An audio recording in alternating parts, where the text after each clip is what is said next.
Now, exposing the history that feeds America's normal understanding of race has gained traction recently in Montgomery, Alabama. It was in Montgomery where Jefferson Davis was inaugurated as President of the Confederacy, and an historical plaque marks the spot. And plaques also mark where Martin Luther King Jr. rose to prominence, and there's another plaque that shows where Rosa Parks got onto the bus. The city has scores of monuments, memorials, historical signs, noting the sites relating to the Confederacy and also to the Civil Rights Movement. But one new sign has been added recently, a few yards, in fact, from the Rosa Parks bus stop. It makes a lot of people there uncomfortable. It explains the city's huge role in the slave trade. And the plaque states that this is where Montgomery's slave market was held. And there's a paragraph on this marker that explains the significance. In 1860, there were 20,000 slaves in Montgomery, a larger number than in New Orleans and Natchez, Mississippi. There's opposition to this historic marker, but how does one understand the civil rights movement without noting the slave trade? The Alabama Historical Association refuses to support or let alone sponsor the markers on the grounds that it only invites controversy. But isn't it time to examine the roots of inequality, get to the source of why poverty remains at such shocking levels in minority neighborhoods today? We cannot pretend to be oblivious to a history that accounts for the strata of privilege in American society. The Equal Justice Initiative, a nonprofit group led by Brian Stevenson, plans to put up memorial markers next year at lynching sites all through the South. America is another word for opportunity? Really? 1939, jazz vocalist Billie Holiday sang about this disturbing notion that America considers itself a free and equal society. She performs at that time a very well-known song, Strange Fruit. She sang it at the Cafe Society in Greenwich Village, which, as it turns out, was the first racially mixed club in America. Greenwich Village, 1939. The lyrics first appeared 2 years earlier in a poem, 1937, called Bitter Fruit, written by Abel Meeropol, a white Jewish high school teacher from the Bronx. And what inspired him to write these words was a photo that he saw on exhibit, a photo of a 1930 lynching, 2 black men hanging from the trees. And by virtue of Google search, I was able to see this photo. And I wished I hadn't. It was shocking and horrible enough to see the death of 2 black men.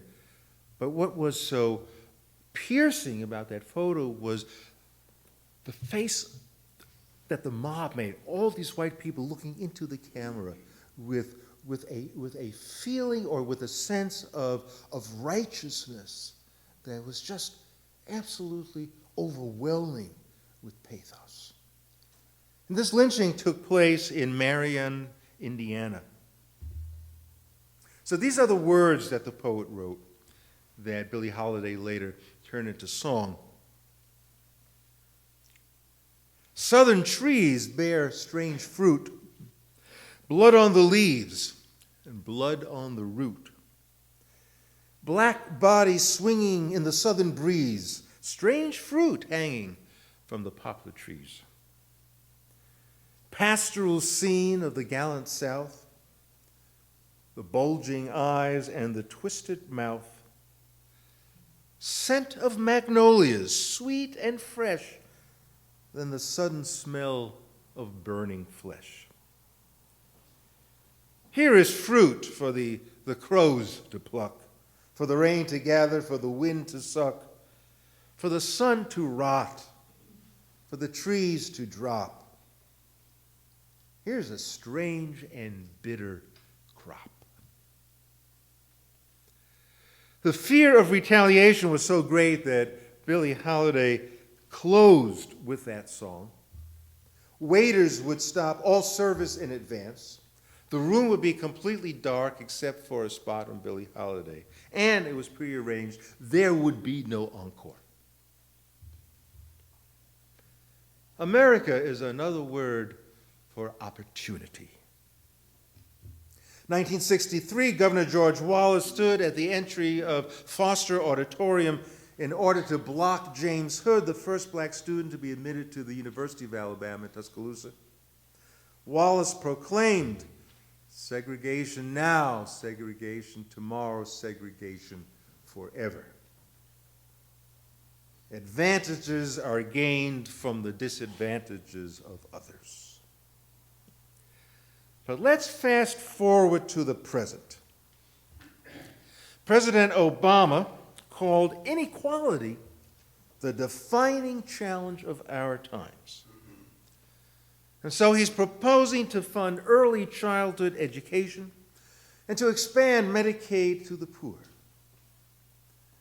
The huge issue tied to funding programs for the poor, in fact, the defining issue that divides our nation, is whether or not government has a role in creating opportunity. You know, another aspect of the same question is considering the connection between justice and prosperity. Are they not linked? Justice and prosperity? Can there be prosperity without justice? Must not our government ensure justice for a wider prosperity to occur among its citizens? So our nation has two distinct versions. One holds the view that commitments to justice, these commitments made with programs funded to ensure fair competition, fair play, these programs must be maintained and even expanded. The other view, as was just released by the conservative think tank, the Brookings Institute, in fact, this came out, a week or two ago, the following assessment, and I'm going to tell you, this is pretty much verbatim. It's one sentence. This is what their conclusion was. Poverty ends when personal decisions made by young Americans change.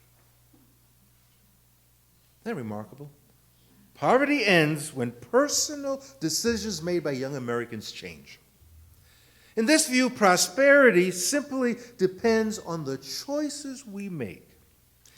It is as if to say that justice and prosperity are totally unrelated.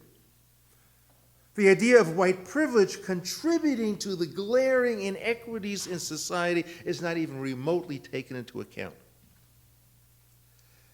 The conservative thrust in our nation today remains blind, unconscious, in fact, that advantage to some is only gained through the disadvantage of others. And yet studies are documented all the time that tolerance of diversity, social mobility, commitments to fairness, dedication to democracy, these are all aspects of social justice. These are responsible for lifting the poor into better economic opportunities. And yet there's a complete disconnect when someone like Representative Paul Ryan explains the conservative view on income inequality, as though opportunities for prosperity were low-lying fruit. And the government's effort to feed the poor with food stamps and extend unemployment insurance and offering the Affordable Care Act only serve as inhibitors for poor people to launch a new life of prosperity. God, if the government got out of the way, these poor people would just prosper. And the Supreme Court, in dissolving a critical section of the Voting Rights Act, has allowed now overt racial discrimination to resume its place in the American way of life. The president, I'm glad to report, the president of the Unitarian Universalist Association, Peter Morales, will join interfaith clergy from around the country in Raleigh, North Carolina, to protest the blatant bias in keeping people of color from voting, which is now resumed because of the Supreme Court ruling. And the unprecedented level of incarceration of black men, where in some cities more than half, can you imagine that? More than half of all young adult black males are in prison, reveals a sobering reality crystallized by Stanford law professor Michelle Alexander. It is no longer socially permissible, she writes, to use race explicitly as a justification for discrimination, exclusion, and social contempt. So we don't. Rather than rely on race, we use our criminal justice system to label people of color felons, label them criminals, and then engage in all the practices we supposedly left behind. Today, it is perfectly legal to discriminate against criminals in nearly all the ways that it was once legal to discriminate against African Americans.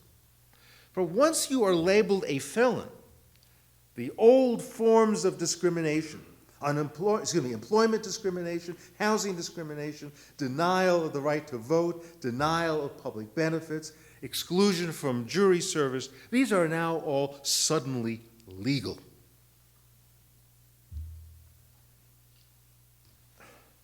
What do we do with this? I think that our charge as a small and devoted religious community here in Salt Lake City, one that is so deeply concerned with the inequalities in our nation, I think our charge is that we must impress upon all we meet, say, think about it, there can be no prosperity without justice. To pretend otherwise would only be self-serving.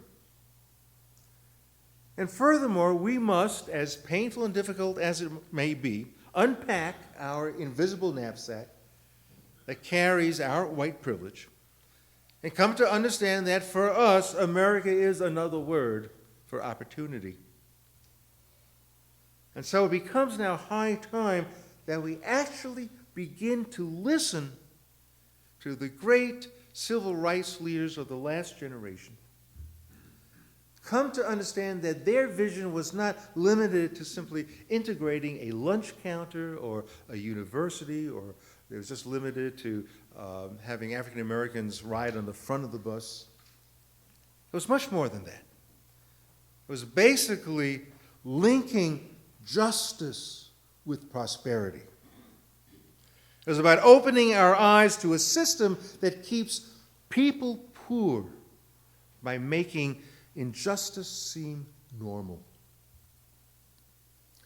I'm very pleased and very proud to say that our Social Justice Council in this church has now begun to make the issue of black incarceration of young men a major concern for this church.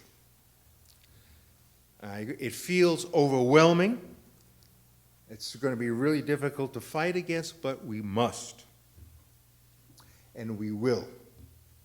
And of course, we're not going to be able to do this by ourselves, but join together with others in a movement dedicated to justice and democracy, to create a country where America means opportunity for everybody.